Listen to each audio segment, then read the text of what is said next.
The man accused of faking sign language at the memorial service for Nelson Mandela has said he has schizophrenia and that he was hallucinating at the event, seeing angels. Tamsanqa Janchi, who stood on stage alongside world leaders, including President Obama, said his condition sometimes made him violent. The South African government has criticised the company which supplied Mr. Janchi for the service. Well, the BBC's Ros Atkins is in Johannesburg for us this evening. Tell us more about the various comments that have been made on this subject today, Ros.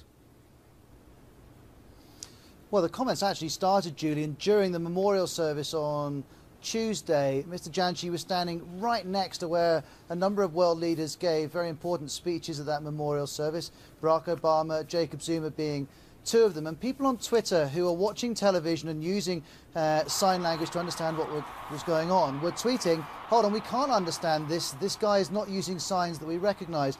That snowballed. By Wednesday morning, the South African Deaf Federation had come out to say they'd never trained him. They were unaware of him being on their list of approved signers, and they said that everything he was doing was frankly gibberish. Well, all of this criticism has been coming Mr. Janchi's way. He clearly decided he wanted to put his side of the story, so he gave an interview to the local media, and then he agreed, when we phoned him up, to me coming round and sitting in his living room and hearing his account of what happened on Tuesday.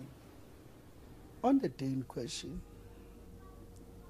while I was working, which is not a part of an excuse, while I was working, I had a breakdown when I see angels come from sky to the ground. And I start knowing that I'm not well, because it's not something possible. But believe me, I saw them coming on stage. From that moment,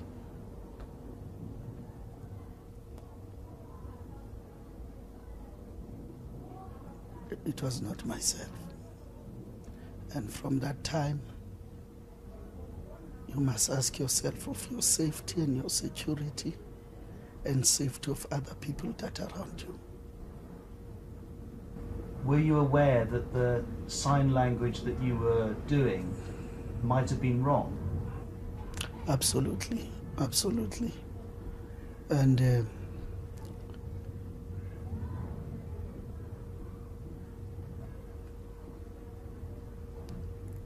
I will see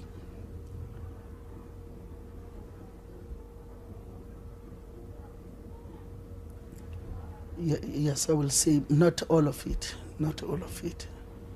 as they put it.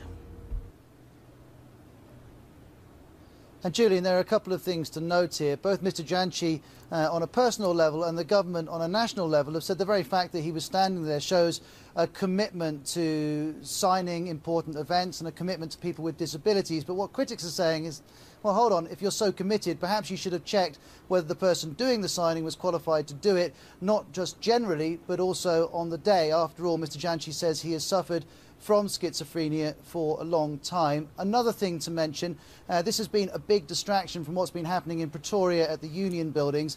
Nelson Mandela's body has been lying in state for a second day. It's been moved back to the military hospital where it's being kept, but it will be brought back for one last time on Friday, and that will be the last chance for South Africans to pass by his coffin and his remains and pay their respects. Ros, thank you very much for that. Ros Atkins there in Johannesburg.